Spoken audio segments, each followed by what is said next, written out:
What's up, Internet? Welcome back to your house. In the last episode, we got a little stuck at this underground area that we discovered below our house. But we're gonna pick it up right from there and see if we can kind of figure out where we need to go now. So yeah, this is the door that we have. We realize that there is a where is it? The book. So for somehow these letters have to do with what we need to unlock the door, but it's not giving us a clear idea of how to get through that. I have ENTOSLAU, and I'm unsure about any other stuff. So padlock tunnel.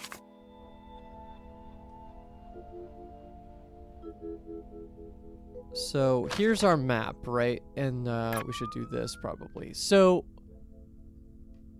this is our lock that we're looking at to get into the Cabinet of Curiosities. The way that this has worked before is that there was a key notation for everywhere where there's the gate. So we're saying that the video shop has one of the keys to this, as well as channel Irma Vep. Oh, I might have already figured out how to do that. Let's go back to the video shop.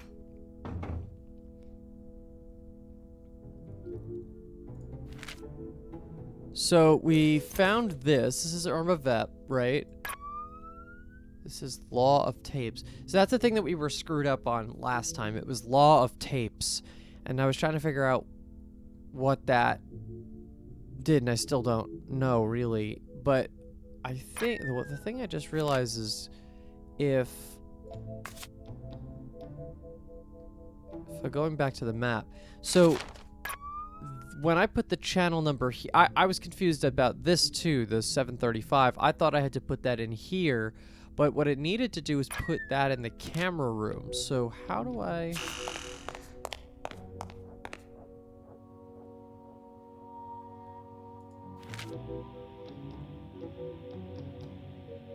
It's just numbers, though. Is it... It's only a 3-digit number, right? So it's not going to be... Well, yeah, because I can't spell it as in the phone number writing. You know, when the old text when you had to, like, cycle through. Couldn't do that. How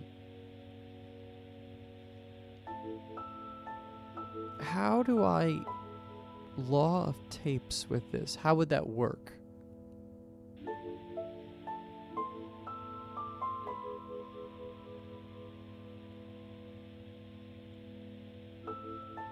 Is there like a word, a 3-letter word I can make out of that? I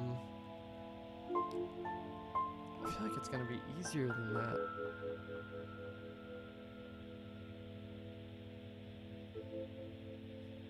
There's nothing I can see here, right? Oh, wait, hold on. One Mexican on a bike, another going up the stairs. One who is peeing. The one from before who is now telling his companions a joke. One after another, the amigos are the key to the treasure door.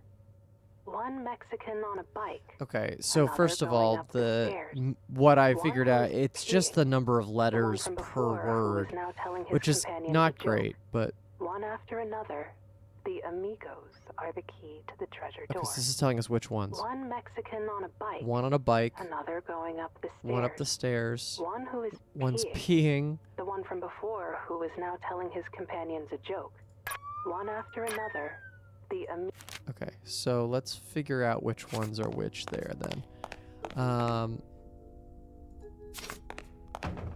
Yeah, I don't love that. I don't love that. It's easy, but I don't really love it. Okay, so that's the steps.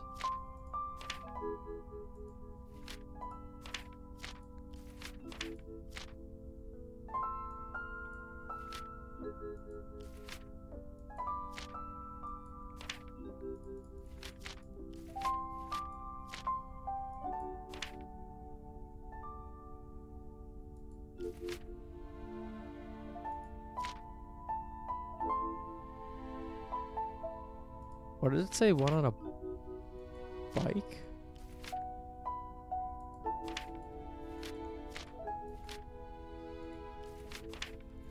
I might have to go back just for a second.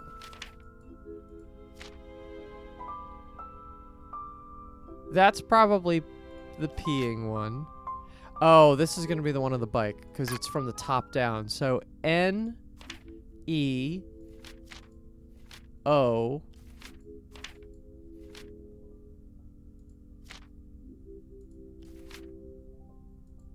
N E O.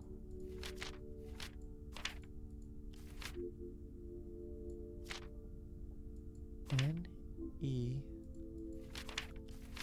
O.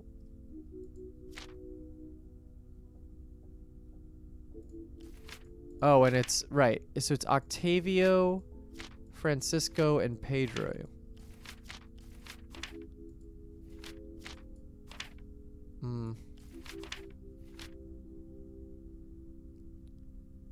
Lorenzo, Pedro.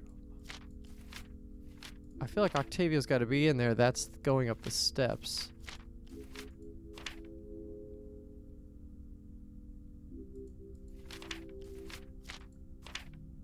N E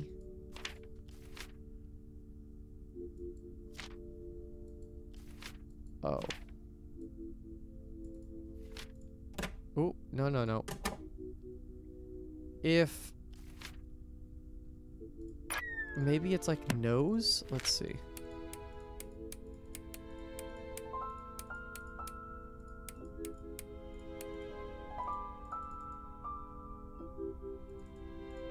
I don't think that's working.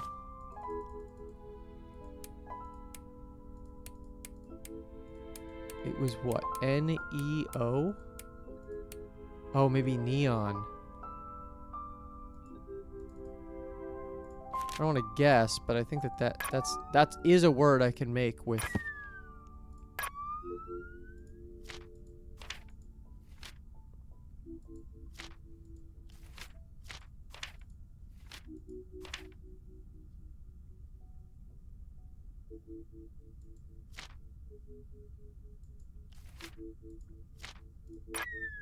Could also be Noel.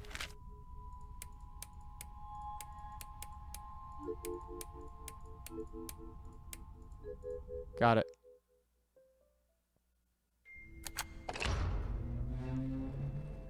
Took me a while, but I finally made it into the Cabinet of Curiosities.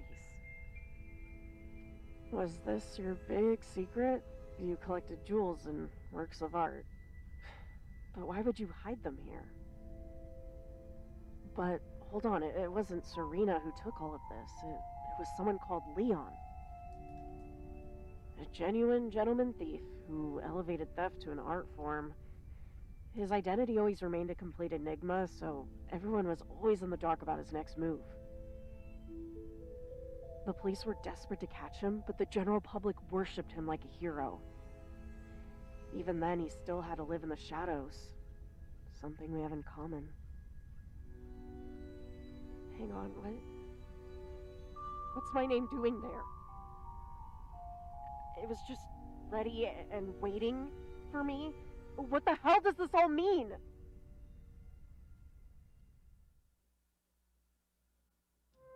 Okay, we're in chapter 4. Here it comes. So, dining room.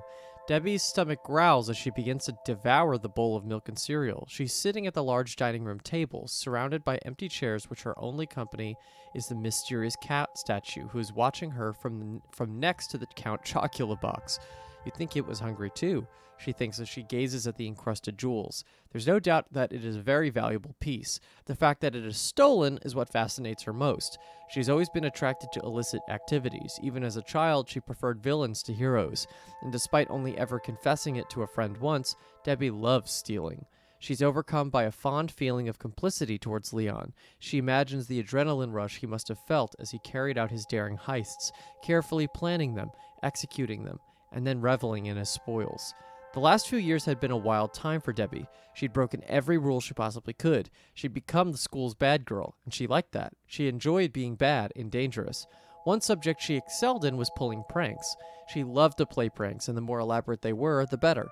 She also enjoyed scamming the rich brats from school by making ridiculous bets from which she had won a number of things that ranged from free drinks to a convertible. And although most of the time she got away with it, on a couple of occasions she'd been expelled from school for a few days. What came after was much worse. Her father's punishment, physical, painful, humiliating. Debbie tips some more cereal into her bowl as she flips through the scrapbook, looking for the page that was labeled on the cat statue. Her intuition tells her that the mansion is still hiding many secrets, and all she needs to do is fit the pieces together. Okay, so I can adjust a clock, and I have musical notation. It's for some way down here. Okay, no way. The Golden Heist. In a daring and audacious heist that has left authorities baffled, the world-renowned golden cat figurine, a priceless artifact of unparalleled beauty, has vanished from the secure confines of the International Museum of Precious Artifacts. The enigmatic thief responsible for this brazen act goes by the name Leon, a shadow blah blah blah. Detective Isabella Hart, lead investigator on the case, expressed both frustration and admiration for Leon's meticulous methods. This is the work of a true mastermind. Leon's ability to navigate high-tech security measures and evade capture with the gentleman, blah, blah, blah, blah. Cool. There it is, a photograph of a pedestal with the statue that she now has in front of her on it, alongside 3 others. And that's not all. Debbie recognizes the floor lamp next to the pedestal. It has a vintage design. It looks like something out of a 1970s sci-fi movie. She's almost certain she's seen it before, but where? The library. Debbie jumps up with a start, knocking the chair to the floor and tipping the milk carton over, which spills onto the table. Oh, I'll clean it up later. Ignoring the mess, Debbie runs out of the dining room door. Firmly grasping the cat statue, Debbie rushes through the small office on the way to the library. She needs to find the pedestal and check it as soon as possible. So we're back here. Debbie reaches the library by crossing through the office door. She'd been here before, but only to have a quick look around. Now her eyes scour the room, scanning bookshelves and furniture piled high with books, searching for that damned pedestal. Where the hell is it? Just when she thinks her memory is playing tricks on her and she turns around to leave, Debbie sees it in the corner next to the lamp. Just as she had expected, the pedestal was there, identical to the one she'd seen in the scrapbook. But there's no sign of the cat's. Debbie approaches the pedestal and examines it. It's made of polished marble, and it looks like it's very heavy. It has 4 holes, which are each shaped differently. She delicately tries to place the cat figure she found in the cabinet of curiosities into one of the holes, but the base of the statuette doesn't fit. Let's see if it goes here.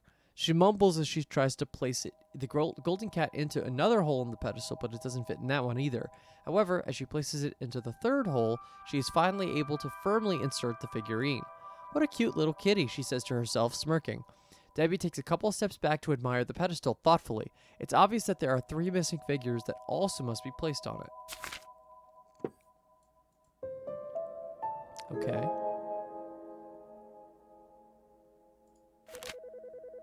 Aha.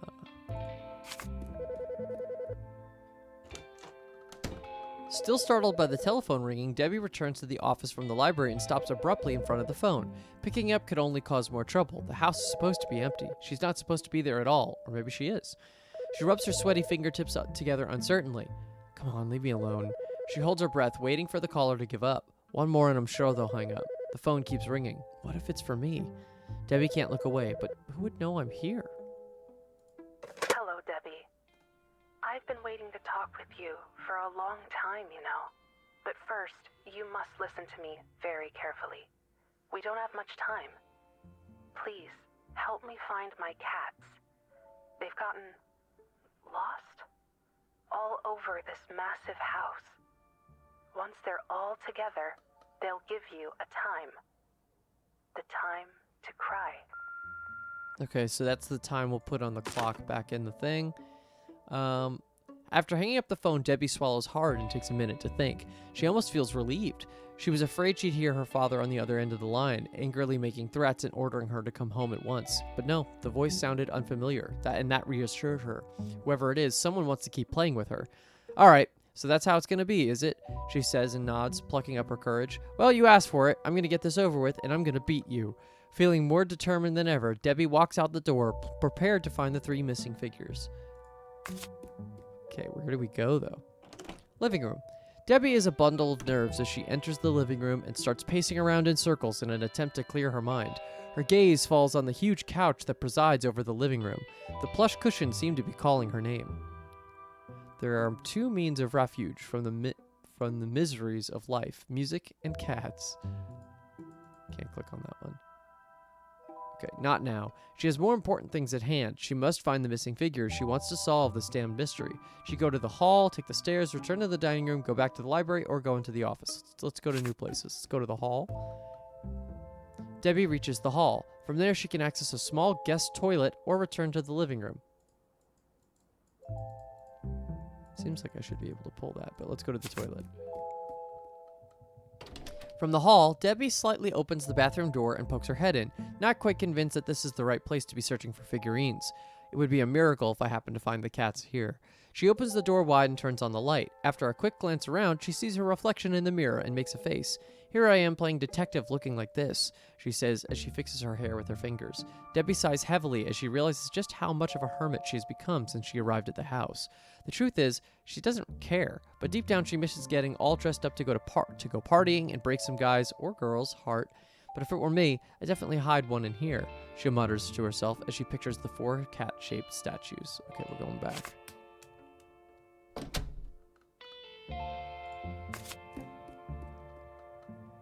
Alright, let's go upstairs.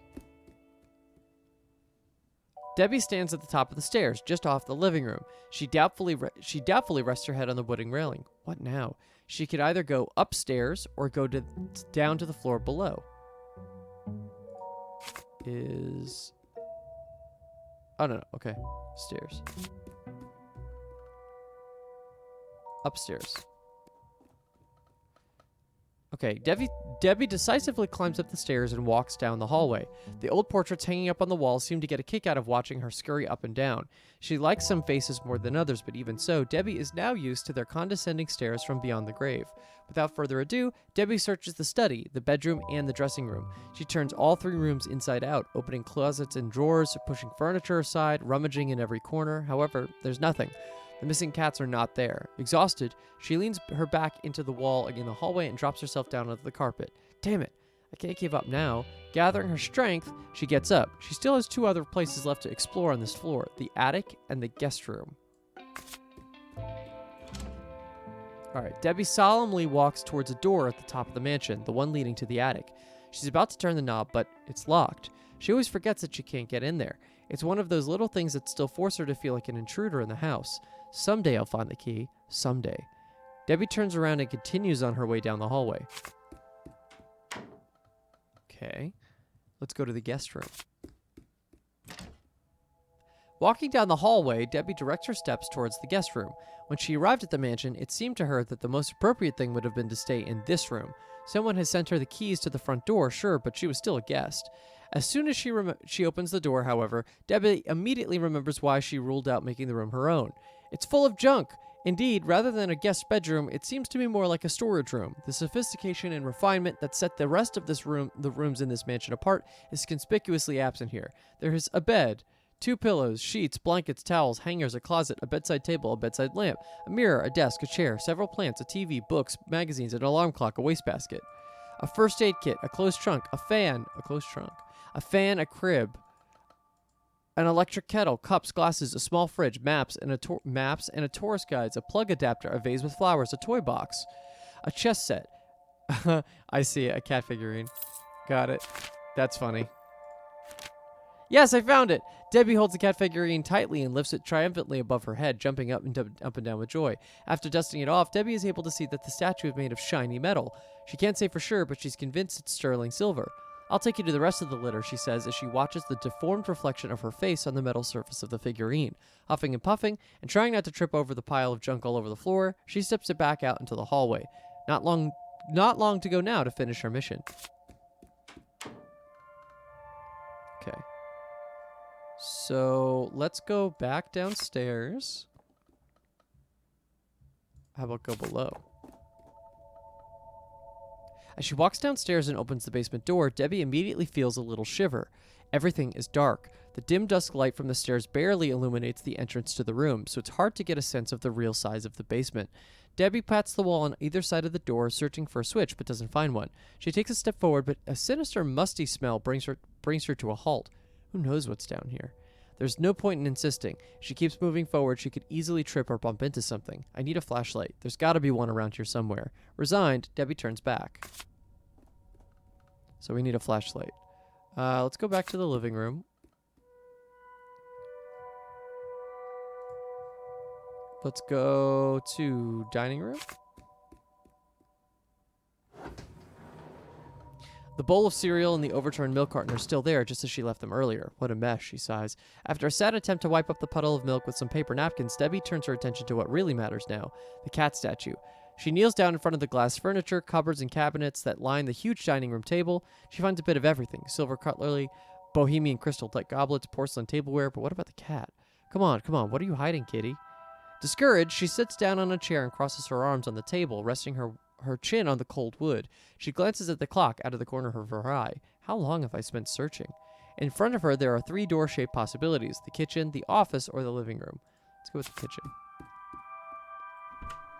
Leaving the dining room, Debbie enters the kitchen. Despite it being one of the rooms in the house she's been in the most, for the first time she realized just how big it is. When she lived in her father's house, she barely set foot in the kitchen. When she did visit the kitchen, it was to raid the refrigerator, when there was always some freshly prepared delight. There, she had round-the-clock service, so there was no need to get her hands dirty, not even to make herself a sandwich. Here, on the other hand, the fridge is practically empty. So far, she's subsisted on takeaway pizza and chicken wings, boxes of which are piled up on the counter. She hasn't even bothered to take on an inventory of the pots, pans, frying pans, and other utensils at her disposal. Cooking isn't her thing, but sooner or later she'll have to get on with it. Aha! Debbie can't help but suppress a wry smile. It felt as if someone wanted to teach her a lesson by hiding that figure inside a pot, as if they knew that was the last place she would think to search. Gotcha, she says as she grabs the cat-shaped statuette with both hands. It's ceramic, so it's quite light. Taking a closer look, she notices that it is also covered with precious stones. Those diamonds? Overjoyed and without missing a beat, Debbie comes out of the kitchen with the new figurine in her possession. Okay, we just need a flashlight. Debbie returns to the dining room, aware that she has already thoroughly searched it. The bowl of Count Chocula and the overturned milk carton are still where she left them. Now I'm wasting my time. There's nothing more to do around here, she says to herself in a scolding tone. She has no choice but to keep looking. She could go to the kitchen, the office, or the living room. Okay. Debbie returns to the office. She once again sits down in front of the reddish mahogany desk and opens the drawers one by one. There she finds all kinds of documents: architectural plans, contracts, handwritten notes, newspaper clippings. She checks the bookshelves and pulls some tomes out of place, hoping that one of them will magically activate a mechanism or a clue that points her towards where the cat figure is, but she has no luck. That'd be too good to be true, wouldn't it?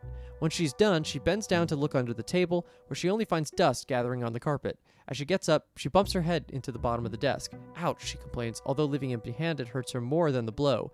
Nothing. There's no statue here.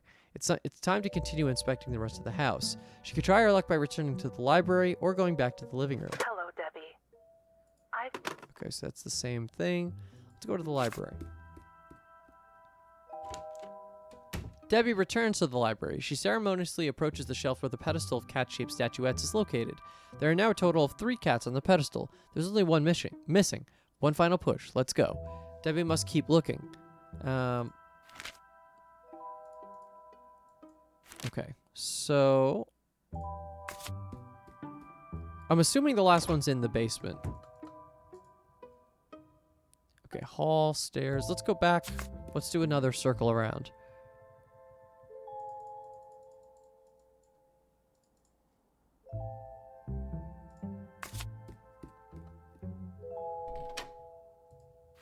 Oh! How did I get that? Beware of the cat. Okay, we have another... Oh! Okay!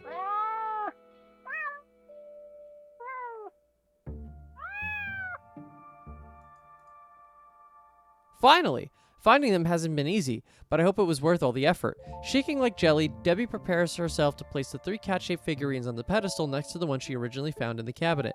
As she tries to fit them in, she can't help but admire the glittering jewels that cover each of the figurines. The light that reflects off of them dazzles her for a moment that seems to go on forever. Just what one of these is worth a fortune. I can't even imagine what 4 must be worth. I'm sure I could make a lot of money from the whole collection. Suddenly, Debbie slows herself down and stands still, holding one of the cats in both her hands. She daydreams about running out of there. What's the point of staying in the house? She doesn't know whose it is, nor if anyone will suddenly show up, nor does she know if she's in danger. Yeah, maybe it would have been best to get the hell out of here with the loot. I've earned it after all, she thinks out loud. However, there's something inside her that prompts her to stay.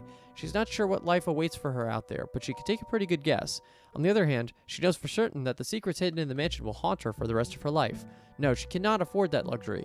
It would be like leaving a book half read or quitting a video game before defeating the final boss. Nah, no way, I'm staying. She decidedly places the final figurine on the pedestal, then she hears a mechanical noise and the button just below the figurines light up. Debbie presses with the buttons and listens to the different meows, dumbfounded. What's with these numbers? What do they mean? Debbie closely watches the 4 figurines for some time, sure that there's still something missing.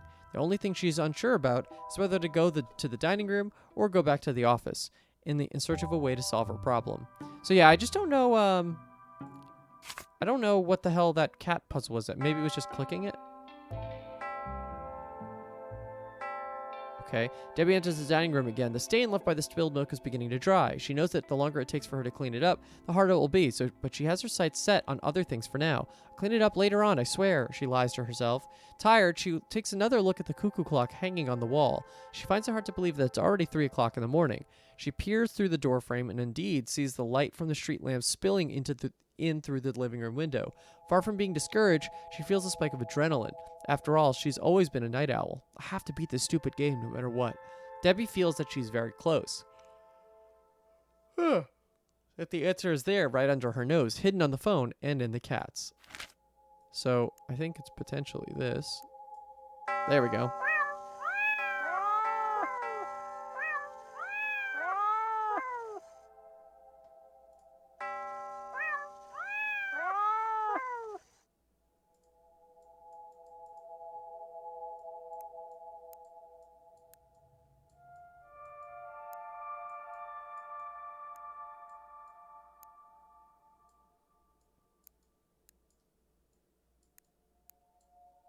Do they all make different noises?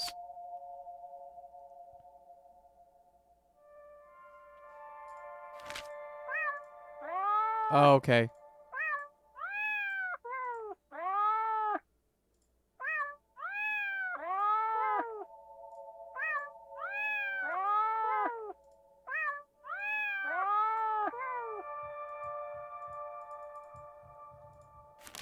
So I did 23:45. That is 11:45 in military time.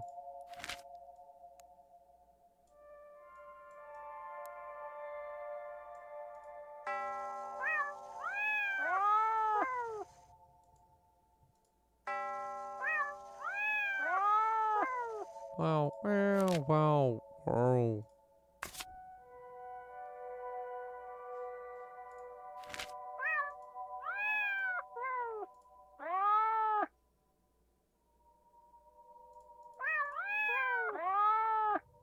Three, 5:42.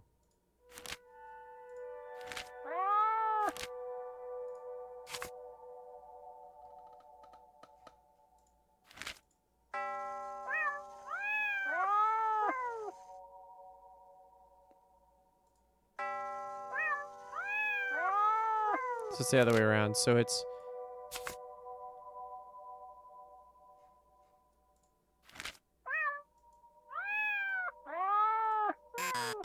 aha! Debbie is overwhelmed with astonishment. On the shelf in front of her, a cubicle that has been hidden behind a screen covered with false book spines opens up. Inside the compartment, there's a panel with 8 selector switches. Debbie takes note of the names written on the side of each button. Despite reading them over and over, none of them ring a bell. Crazy Cat, Felix, Milo, Maru, Grumpy, Sylvester, and Tommy. Wait a minute, hold on. Debbie notices a number engraved on the panel with the 8 selectors. I can hardly believe my eyes. Page 59. At this point in the game of cat and mouse, Debbie no longer believes in coincidences. On that very neat page, she finds a handwritten note jotted down in a neat and refined print. Dial your phone. The reduction in federal excise taxes voted recently by Congress means substantial savings for telephone users. Your telephone bill is lowered by the entire difference between the old and new taxes. I don't know if this is super necessary.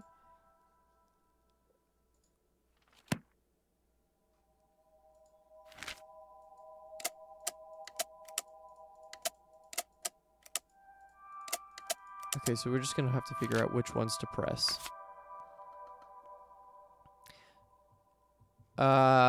Debbie enters the office leaving the library. She's plagued with doubts that prevent her from thinking clearly. Who's messing with her? Could it be the sinister-looking man who she saw lurking around the neighborhood? And who sent Hicksville College the letter with the key in it? What if they turn out to be the same person? The honest truth is that she may very well be at the mercy of a psychopath who, at this very moment, is maybe having a fantastic time torturing her. Like a cat toying with a dying mouse moments before devouring it. A cat. Just like a cat. She mutters under her breath, pushing those gruesome thoughts out of her head. Debbie stops in front of the phone and picks it up. Slowly, she brings her left hand to the device, ready to dial the number as she recalls the words written on the note. Dial your phone. Oh, wait, so it's 1 equals A, so maybe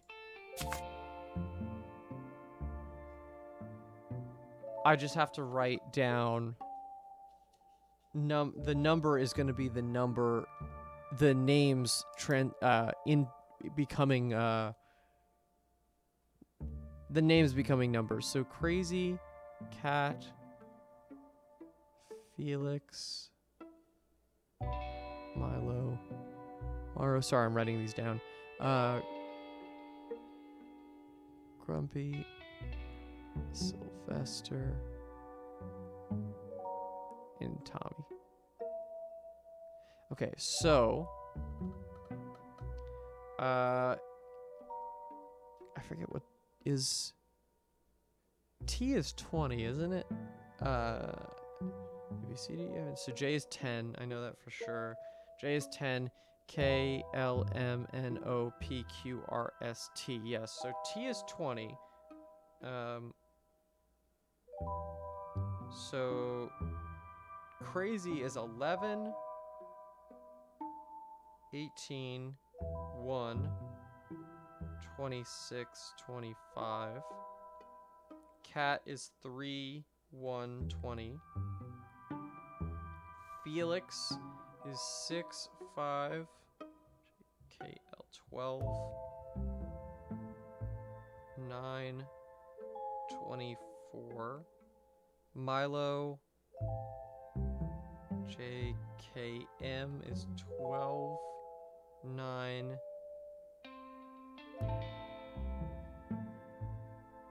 Oh wait, M is 13, not 12. Because L is 12. O is 15. Mario, same thing, 13, 1.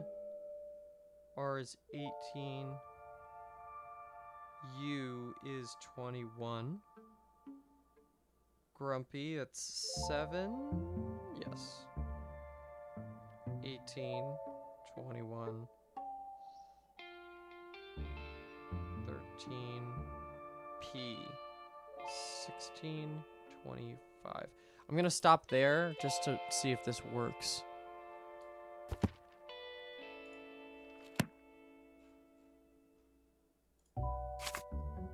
Oh, I guess I'll go in the living room. That's interesting.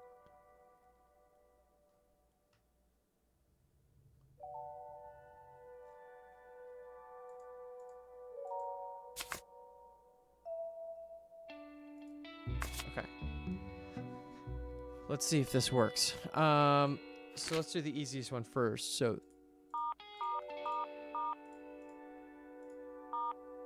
3120.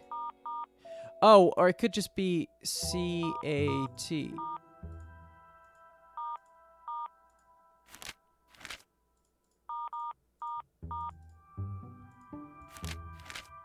Let's try 3120 again. Do I have T wrong?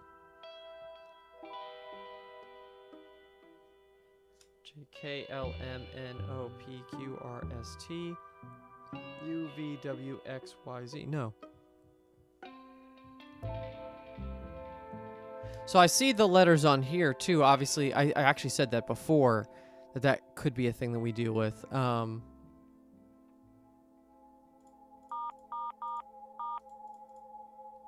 What about crazy? So let's do the full numbers. So it's 111812625.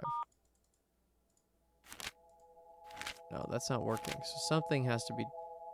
I have to do something with this. So I'm glad I didn't go all the way. But this does say 1 equals A. So what do I do with that?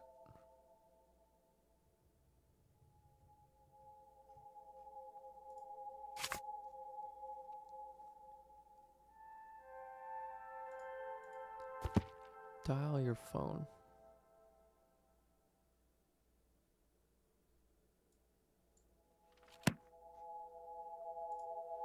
And then there's nothing, I wonder, in any of these other rooms. Oh.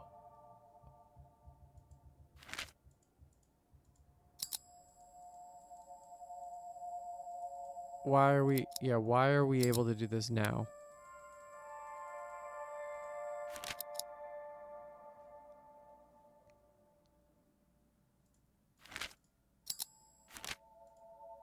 Interesting.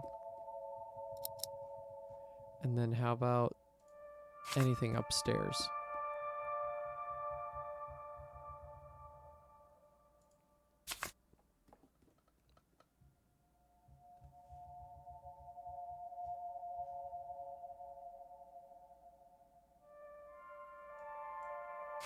Yeah, it doesn't. It's just giving us different text for we're stopped and we can't do anything.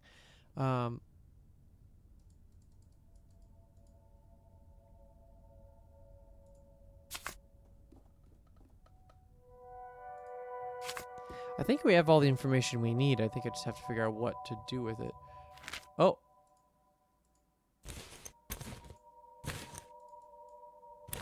There are 2 means of refuge from the miseries of life: music and cats.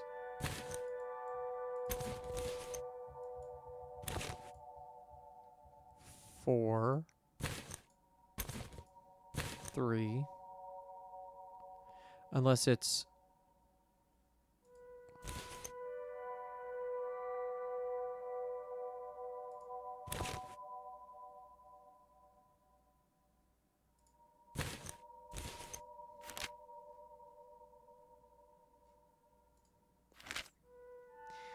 It could be 4, 3, 2. No, 4, 3, 2, 1 seems crazy. Why would... The right light will show you where my name begins. Oh. To find out the rest, you will have to add a Pinot Noir, then a Merlot, and lastly a Shiraz. Cheers. Using the right lens, the dice on the cushion will reveal my name. Using the right lens, the dice on the cushion will reveal my name. Okay. Cool. As long as you know how to see it, my name is hidden in the prints on the big cushion. The right light will show you where my name begins. To find out the rest, you will have to add a Pinot Noir, then a Merlot, and lastly a Shiraz. Someone is waiting to tell you my name, using the light up in the attic. Use your flashlight and the black cushion to send a signal. Oh, okay, so we have a lot more to do here. Can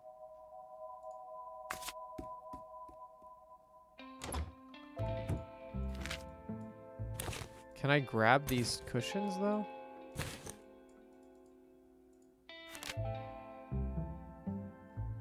Oh, I'm so interested in this. We're coming up to the end of an episode, though. I thought maybe we could get through this whole chapter, but there's a lot more to it. We will decide what these cats' names are in the next episode. Thank you so much for watching. Please give this video a like and subscribe. Hope you're enjoying this series. It's a little bit of a different one for us here, but I like it.